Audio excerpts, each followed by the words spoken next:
ಹಟ್ಟಿ ಚಿನ್ನದ ಗಣಿ ತಾನು ಮಾಡಿದ್ದೇ ಕಾನೂನು ಅಂತ ಒಂದು ಹಿಟ್ಲರ್ ರೂಪದಲ್ಲಿ ವರ್ತಿಸ್ತಾ ಇದೆ. ಇವಾಗ ಏನಾಗಿದೆಯಪ್ಪ ಅಂತಂತಂದರೆ, ಈಗ ಹಟ್ಟಿ ಚಿನ್ನದ ಗಣಿ ಒಂದು ನಿಯಮ ಒಂದು ತಂದಿದೆ. ಏನಪ್ಪ ಅಂತಂದರೆ, ಹಟ್ಟಿ ಚಿನ್ನದ ಗಣಿ ವ್ಯಾಪ್ತಿಯ ವಿತಿನ್ 300 ಮೀಟರ್ಸಲ್ಲಿ ಯಾವುದೇ ಥರದ ಪ್ರತಿಭಟನೆ, ಹೋರಾಟ, ಘೋಷಣೆ ಕೂಗಾಗಿಲ್ಲ ಅಂತ ತಾನು ಮಾಡಿದ್ದೇ ಒಂದು ಕಾನೂನನ್ನು ಕೋರ್ಟ್ ಮುಖಾಂತರ ಒಂದು ಕಾನೂನನ್ನು ತಂದಿದೆ. ನಾವು ಏನು ಹೇಳೋಕ್ಕೆ ಇಷ್ಟಪಡ್ತೀವಿ ಅಂತಂದರೆ, ಅದು ರೈತರಿಗೆ ಯಾಕೆ ಅಷ್ಟೇ ಅನ್ನೋವಯ್ಯ, ಹೌದಾ?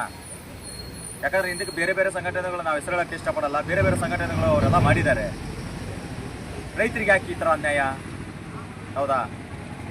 ಇನ್ನೊಂದು ಏನಪ್ಪ ಅಂತಂತಂದರೆ, 300 ಮೀಟ್ರ್ ವ್ಯಾಪ್ತಿಯಲ್ಲಿ ಯಾವುದೇ ಪ್ರತಿಭಟನೆ, ಹೋರಾಟ ಮಾಡೋ ಆಗಿಲ್ಲ ಅಂತಂದರೆ, ಈಗ ಈ ಸಿಯಲ್ಲಿ ಇರ್ತಕ್ಕಂಥ ನಿಮ್ಮ ಹೆಸರನ್ನು ಯಾಕೆ ನೋಂದಾಯಿಸಿದ್ದೀರಾ? ನೀವು ನೋಂದಾಯಿಸಿದ್ದೀರ ಅಂದಮೇಲೆ ನಿಮ್ಮ ಇದಕ್ಕೆ ಒಳಗಡೆ ಬಂದುಬಿಟ್ಟು ನಮಗೆ ಹೋರಾಟ ಮಾಡೋ 300 ಮೀಟ್ರ್ ವ್ಯಾಪ್ತಿಯಲ್ಲಿ ಒಳಗಡೆ ಬಂದು ಹೋರಾಟ ಮಾಡೋ ಹಕ್ಕು ಸಹ ನಮಗಿದೆ. ಹಾಗಾಗಿ ಇಲ್ಲಿನ ಅಧಿಕಾರಿಗಳು ಒಂದು ಸ್ಪಷ್ಟವಾಗಿ ತಿಳ್ಕೋಬೇಕು. ಈ ಹೋರಾಟ ಇವತ್ತಿನ ದಿನ 3ನೇ ದಿನ ಅಂತಕ್ಕೆ ಬಂದಿದೆ. ಮುಂದಿನ ದಿನಗಳಲ್ಲಿ ಈ ಹೋರಾಟ ಉಗ್ರ ರೂಪ ಹೋಗೋ ಸಂಭವ ಇದೆ. ಯಾಕಂತಂದರೆ ಈಗ ತಾನೇ ನಮ್ಮ ಹಿರಿಯರು ಹೇಳಿದರು, ಬಿಡದಿಯಲ್ಲಿ ಆಲ್ರೆಡಿ ಒಂದು ಗಲಾಟೆ ಸ್ಟಾರ್ಟ್ ಆಗಿದೆ. ಯಾವ ಥರ ಅಂತಂದರೆ, ಹೆಣ್ಮಕ್ಳಲ್ಲಿ ಮೊಣಿಕೆ ಹಿಡ್ಕೊಂಡು ಅಧಿಕಾರಿಗಳಿಗೆ ಬಡಿತಾ ಇದ್ದಾರೆ. ಆದರೆ ನಮ್ಮ ನಾಯಕರಾದಂಥ ಶ್ರೀಮಾನ್ ಅಮರಗೌಡ ಪಾಟೀಲ್ ಬಯ್ಯಪ್ಪರ ಸರ್ ಅವರ ಒಂದು ಮಾತಿಗೆ ಬೆಲೆ ಕೊಟ್ಟು ನಾವು ಯಾವುದೇ ಕಾನೂನು ಮೀರಿ ಹೋರಾಟ ಮಾಡುವಂಥ ಒಂದು ಹೇಳಿದಕ್ಕೋಸ್ಕರ ನಾವು ಇವತ್ತಿನ ದಿನದಲ್ಲಿ ನಾವೆಲ್ಲ ರೈತರು ಇಲ್ಲಿ ಬೀದಿಗೆ ಕೂತ್ಕೊಂಡು ಹೋರಾಟ ಮಾಡ್ತಾ ಇದ್ದೀವಿ. ಯಾಕಂದರೆ ಅವರು ಕಾನೂನನ್ನು ಪಾಲಿಸಿ ಅಂತ ಹೇಳಿದರೆ ಕಾನೂನು ಪಾಲಿಸ್ತೀವಿ. ಬಟ್ ಆದರೆ ರೈತರನ್ನು ಏನು ಸಿಟ್ಟು ಪರೀಕ್ಷಿಸಬೇಡಿ. ಹಾಗಾಗಿ ಈಗಲೂ ನಾನು ನಿಮ್ಮ ಅಧಿಕಾರಿಗಳಿಗೆ ಒಂದು ಮನವಿ ಮಾಡ್ಕೊಳ್ತಾ ಇದ್ದೇನೆ, ಆದಷ್ಟು ಬೇಗನೆ ನಮ್ಮ ಈ ಭೂ ಪರಿಹಾರ ಸಮಸ್ಯೆಯನ್ನು ಆದಷ್ಟು ಬೇಗನೆ ಬಗೆಹರಿಸಿ ಒಂದು ಮಾತುಕತೆ ಮುಖಾಂತರ ಏನಿದೆ, ನೀವು ಒಂದು ಸಿಯಿಂದ ಹಟ್ಟಿ ಚಿನ್ನದ ತೆಗಿತೀರೋ ಅಥವಾ ಉದ್ಯೋಗ ಅಥವಾ ಪರಿಹಾರನ ಕಲಿಸಿಕೊಡ್ತೀರೋ ಅದು ನಿಮಗೆ ಬಿಟ್ಟ ಅಂತ ನಿರ್ಧಾರ. ಯಾಕಂತಂದರೆ ಮೊನ್ನೆ ಖುದ್ದು ಹಟ್ಟಿ ಚಿನ್ನದ ಅಧಿಕಾರಿಗಳನ್ನ ಮೈನ್ಸ್ ಆ್ಯಂಡ್ ಜಿಯೋಲಜಿ ಡಿಪಾರ್ಟ್ಮೆಂಟ್ ಅವರು ಅಲ್ಲಿನ ಚೀಫ್ ಸೆಕ್ರೆಟರಿ ಖುದ್ದು ಅವ್ರನ್ನ ಕರೆಸಿ ಹಿಡಿದ್ದಾರೆ. ಏನಂತ ಹೇಳಿದ್ದಾರೆ ಅಂತಂದರೆ, ಸಿಯಿಂದ ಹಟ್ಟಿ ಚಿನ್ನದ ಗಣಿಯನ್ನು ಹೆಸರನ್ನು ತೆಗೆಯೋಕ್ಕಾಗಲ್ಲ, ನೀವೇ ಅವರಿಗೆ ಒಂದು ಕಂಡುಕೊಳ್ಳಿ ಅಂತ ಹೇಳಿದ್ರು ಸಹ ಇವರು ಒಂದು ಕಾಲಹರಣವನ್ನು ಮಾಡ್ತಾಯಿದ್ದಾರೆ. ಇವತ್ತಿನ ದಿನದಲ್ಲಿ ಯಾವ ರೀತಿಯಾಗಿದೆ ಅಂತಂದರೆ, ಹಟ್ಟಿ ಚಿನ್ನದ ಗಣಿ ಅಂದರೆ ಕಾಲಹರಣ.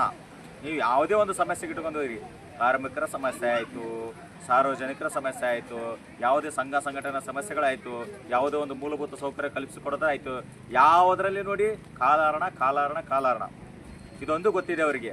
ಯಾಕಂತಂದರೆ ಈ ಒಂದು 2022ರಿಂದ ಏನು ಹೆಚ್ಚಾದಂಥ ಹೋರಾಟ ಈಗ 4 ವರ್ಷ ಆಗ್ತಾ ಬಂತು, ಇಲ್ಲಿವರೆಗಾದ್ರೂ ಕಾಲಹರಣ ಮಾಡ್ತಾಯಿದ್ದಾರೆ. ತಾವೇ ಖುದ್ದು ಲಿಖಿತ ರೂಪದಲ್ಲಿ ಕೊಟ್ಟಿದ್ದಾರೆ. 3 ತಿಂಗಳ ಒಳಗಡೆ ನಿಮ್ಮ ಸಮಸ್ಯೆಯನ್ನು ಬಗೆಹರಿಸಿಕೊಡ್ತೀವಿ ಅಂತ ಹೇಳಿದ್ದಾರೆ. 3 ತಿಂಗಳು ಆಲ್ರೆಡಿ ಮುಗಿದೋಯ್ತು, ಮತ್ತೆ 3 ತಿಂಗಳು ಕೊಡಿ ಅಂತ ಕೇಳ್ತಾ ಇದ್ದಾರೆ. ಇದು ಯಾವುದೇ ಅರ್ಥ? ಹಾಗಾಗಿ ಇವತ್ತಿನ ದಿನದಲ್ಲಿ ಹಟ್ಟಿ ಚಿನ್ನದ ಯಾವ ಅಧ್ವಾನಕ್ಕೆ ಹೋಗಿದೆ ಅಂತಂತಂದರೆ, ಬರೀ ಕಾಲಹರಣ ಮಾಡೋದೇ. ಮತ್ತು ಇನ್ನೊಂದು ವಿಚಾರ ಹೇಳ್ಬೇಕಂತಂದರೆ, ಹಟ್ಟಿ ಚಿನ್ನದ ಗಣಿ ಎಲ್ಲ ವಿಭಾಗದಲ್ಲೇ ಬರೀ ಖಾಸಗೀಕರಣನೇ ಆಗ್ತದೆ. ಆಲ್ರೆಡಿ ಹಟ್ಟಿ ಚಿನ್ನದ ಗಣಿ ವಿಧಾನಸಭೆ ಹಾಗೂ ವಿಧಾನ ಕಲಾಪದಲ್ಲಿ ಒಂದು ವರದಿ ಕೊಟ್ಟಿದೆ.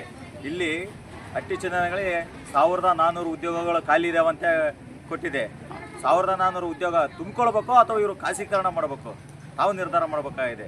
ಎಲ್ಲ ವಿಭಾಗದಲ್ಲಿ ಒಂದು ಹಟ್ಟಿ ಚಿನ್ನದ ಖಾಸಗೀಕರಣ ಮಾಡಿಬಿಟ್ಟು ಇವತ್ತಿನ ದಿನದಲ್ಲಿ ಉದ್ಯೋಗಸ್ಥರು ಇರ್ಲಾರಂಗೆ ಆಗಿಬಿಟ್ಟಿದೆ. ಯಾಕಂದರೆ ಆ ಖಾಸಗೀಕರಣ ಅನ್ನೋದೇ ಬೇಡ ಅಂತ ಹೇಳಿದವರು ಇವತ್ತಿನ ದಿನದಲ್ಲಿ ಅದು ಖಾಸಗೀಕರಣ ಆಗೋಕ್ಕೆ ಮುಂದಾಳತ್ವ ವಹಿಸ್ಬಿಟ್ಟಿದ್ದಾರೆ. ಹಾಗಾಗಿ ನಮ್ಮ ಏನು 1400 ಉದ್ಯೋಗದಲ್ಲಿ ನೀವು ಅದು ಏನು ಮಾಡ್ತಿರೋ ಬಿಡ್ತಿರೋ ಗೊತ್ತಿಲ್ಲ.